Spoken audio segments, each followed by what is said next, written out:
It's a powder keg waiting to explode. A small slice of Russia separated from the motherland and dangerously positioned between two NATO nations. And now, Russia is figuring out just how to use it to keep its eyes on NATO, ensuring it's prepared for any sort of future that brings it into conflict with the collective defense organization. Of course, we're talking about Kaliningrad. Satellites have just exposed Russia's dark Kaliningrad secret, as Vladimir Putin has ordered the construction of something nasty in the exclave. The news comes from a little-known Ukrainian source named Tochny, which Newsweek says is an open-source group containing researchers whose collective goal is to provide accurate reports on the war between Russia and Ukraine. The dark thing in Kaliningrad that Tochny, an August report from the group states, lies deep in the forests that engulf the Kaliningrad Oblast. Just 30 miles away from the seemingly calm countryside that marks Kaliningrad's border with NATO member Poland is a construction site. Located at the coordinates 54.562160, 21.827560, Tochny says, this isn't any old construction site. It's caught the attention of the researchers because satellite images of the site have revealed something being built that is much larger than anybody would have expected and has a very strange geometry.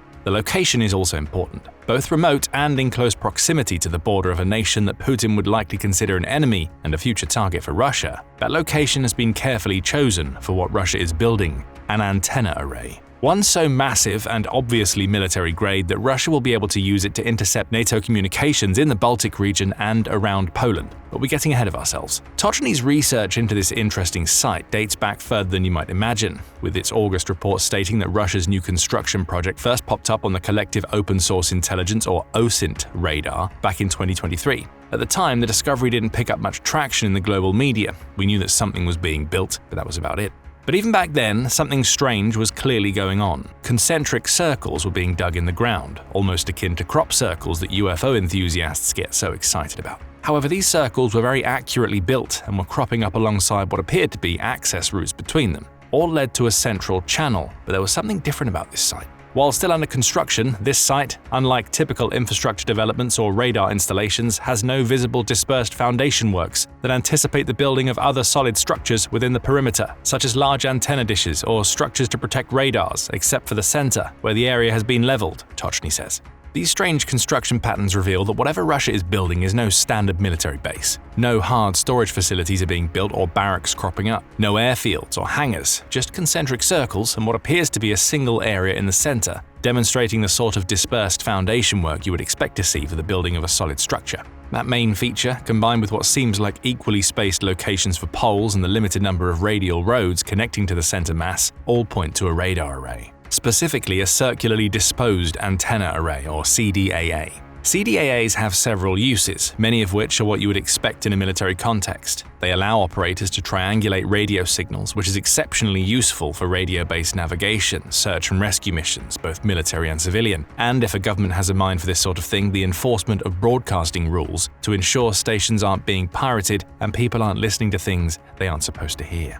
All of these uses are fine, however, there is a fourth use that will have a lot of people in NATO feeling very worried. Intelligence gathering. Imagine a massive antenna array that can pick up on all sorts of radio signals being transmitted between NATO forces operating near Poland's border near Kaliningrad. These intercepted signals could reveal to Russia precisely what NATO has planned in any given scenario. Are NATO resources being moved from Poland to the Baltics? Russia will know about it. Is there an exercise either being planned or underway inside Poland within range of the antenna? Russia will be able to pick up on radio signals from these operations. Is NATO preparing for a defense against or invasion of Kaliningrad in the event of a full-blown war breaking out between it and Russia? Whatever NATO is doing could find its way into the hands of Putin and his military personnel. But for now, back to the Tochny report. It says the first signs of construction work appeared on satellite images back in March 2023, when roadworks started appearing in a seemingly nondescript patch of Kaliningrad forest. By mid-2025, excavation and groundworks were visible, as were the first two of what would become 8 concentric rings surrounding the central mass we've discussed earlier.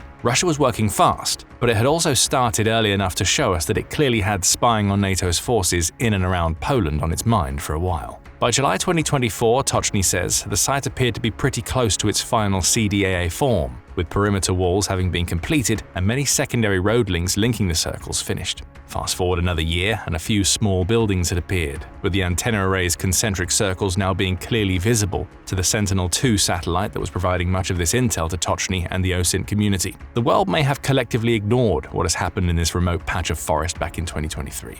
Now, everybody should be paying attention to this new site.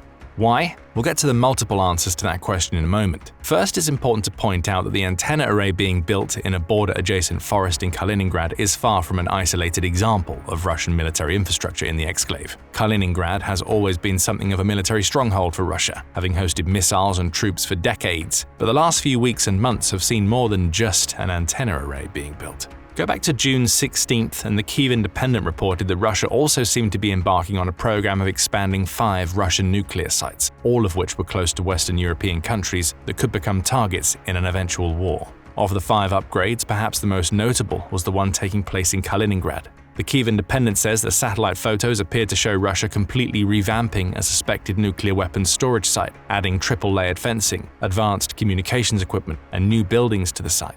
Bear in mind that this is a site that Poland's foreign minister, Radoslaw Sikorski, has previously claimed could be home to up to 100 tactical nuclear warheads that Russia could launch into Ukraine, Poland, the Baltic states, and many other European countries. Oh, did we not mention that Kaliningrad is believed to be one of the many places that Russia stores its tactical nukes? It is, and perhaps you're now getting an idea about just how important this remote exclave is to Putin and his potential plans for a future attack against NATO's European members. In fact, attacks from Kaliningrad are ongoing as we speak. Granted, they're not strikes in the conventional sense. Missiles armed with nuclear weapons or conventional explosives aren't being fired out of Kaliningrad's silos towards Putin's enemies. Yet, what we have seen from Kaliningrad in recent months is a hybrid warfare strategy through which Russia is attempting to destabilize countries it believes don't have Putin's best interests in mind. On July 3rd, United 24 media reported that Polish scientists had traced repeated interference with the Global Navigation Satellite System, or GNSS, within the Baltic Sea to a coastal facility in Kaliningrad. Combined with another facility in St. Petersburg, this electronic warfare hub was supposed to have been spoofing GNSS signals, which means injecting fake GNSS data into any military or civilian assets that use them. Ships and aircraft are particular targets, with United 24 noting that spoofing allows Russia to redirect autopilot systems to send whatever those systems are steering entirely off course. That's dangerous for any ship or aircraft that's running on a limited amount of fuel and needs to get where it's going without having to deal with unexpected diversions caused by Russia's hybrid warfare tactics. Estonia's foreign minister, Margus Šakner, explained that Russia uses this GNSS spoofing to disrupt our lives and break all kinds of international agreements. And, like the nuclear bunker and now upcoming CDAA, Kaliningrad lies at the heart of it all.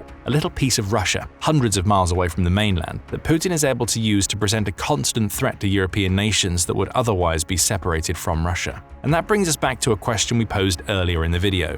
Why? Why is Russia building a CDAA, which some might see as an outdated piece of technology, inside a piece of forested area just 30 miles away from the exclave's border with Poland? Newsweek says that it may have something to do with the current peace negotiations going on between Putin and US President Donald Trump. Of course, the CDAA itself has been in construction since 2023, meaning Russia has clearly had something planned long before Trump took office. However, it's perhaps not coincidental that this new facility appears to be reaching near completion right around the time that the world is waiting to see if anything comes of the meeting that Trump and Putin held in Anchorage. So far, all we've really heard from that meeting is some vague claims of headway being made, according to Trump, and the suggestion that Russia is jubilant about the meeting happening at all, per The Guardian. And why wouldn't it be? The Alaska meeting ended a long-standing period of Putin being frozen out from direct meetings by the US as a response to his invasion of Ukraine. For Russia's leader, this was a chance to show the world, and to rub it into Ukraine's face, that his country is perhaps not as isolated as many would want it to be. But what does this have to do with a CDAA being built in Kaliningrad? It's all about the one thing that every party needs in negotiations: leverage. Imagine a scenario in which the satellite images shared by Tochny happen to come up.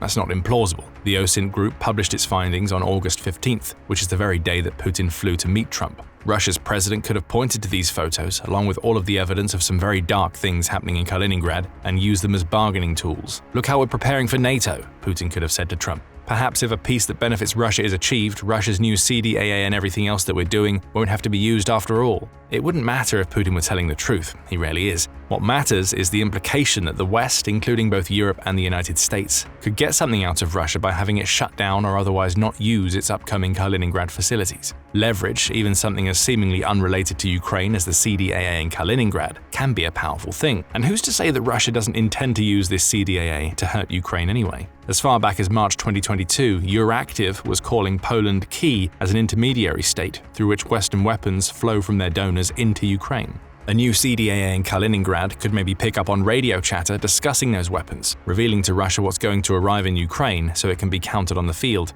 There are many possibilities, and as far-fetched as some may believe this scenario to be, the reality is that we know barely anything about what Trump and Putin discussed in Alaska. It's not outside the realm of possibility that discussions turned away from matters that directly impact Ukraine and toward a potential future fight between Russia and NATO if Putin doesn't get his way. Kaliningrad's status as an exclave holds so much value to Russia precisely for this type of reason. But let's move away from what-ifs for a moment and into something more concrete. Two more reasons why this CDAA is so concerning are its sheer size and its location. Tochny says that satellite images show that Russia's new antenna array places it well above the size range of known CDAAs, which is something we've yet to mention. This isn't a CDAA like any other you might find. It's far bigger, which in turn means that it has more signal interception potential than any CDAA we've seen before. Sources say that Russia's Kaliningrad CDAA measures about 1,600 meters in diameter, which equates to just under a mile. OSINT Warfare's X account highlights why this sheer size is so problematic, stating, "The circular antenna system CDAA, measuring nearly 1.6 kilometers in diameter, far larger than typical installations, is believed to be intended for signals intelligence and electronic warfare."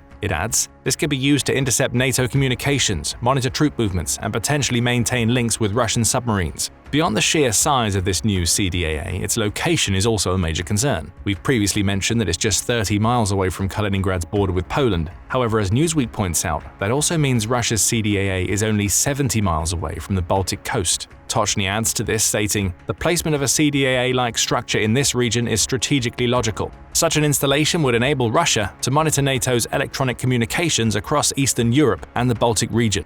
Even more worryingly, very low-frequency VLF or low-frequency LF capabilities could facilitate communication with submerged submarines operating in the Baltic Sea or the North Atlantic. Think about what that means, from not only an intelligence-gathering perspective, but also in terms of Russia's ability to execute operations based on that intelligence. Frankly, we have no idea how many or which of Russia's submarines are operating underneath the Baltic Sea. The Carnegie Endowment for International Peace says that Russia's Baltic fleet only has one submarine, down from between 90 and 130 submarines during the peak of the Soviet era. However, the Baltic Sea does feed into the North Sea and then into the Atlantic Ocean via several small waterways in Denmark. We know Russian submarines can make it through these Danish waterways because they're obligated to surface every time they do, per international law. But who's to say that happens every single time? Is there a chance that Russia has been sneaking its subs into and out of the Baltic Sea for years, right under the noses of NATO? Maybe. Knowing how Russia operates, that maybe should probably be very likely.